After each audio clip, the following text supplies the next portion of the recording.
प्रतिनिधित्व भी करुछन आमर ये अच्छा मंत्री महोदय आमर विधायक होकर से कैबिनेट मंत्री पाया पाई रवि भाई भी प्रतिनिधित्व आज ये मंच में करुछन गोटे हिसाब से कहबा तार बाहर से राजनीति क्षेत्र में अच्छा एका संगे गोटे क्लास रे हाई स्कूल लेवल रे 3 बरस पढ़ी तो तांको मोर तरफ बहुत बहुत स्वागत जनाऊे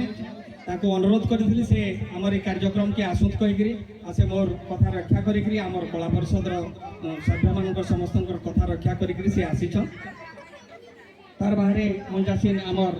सम्मानित अतिथि मैंने जेन मैंने अच्छन से आमको सहयोग कर भी स्वागत है मोर तरफ तो गोटे जिनिस आज मत भारी दुख लगुचे जे आम इटा 3 नंबर बरस रे नुआखाई भेटघाट कार्यक्रम करूँ आगर 2 वर्ष इन कार्यक्रम है कि नहीं सबे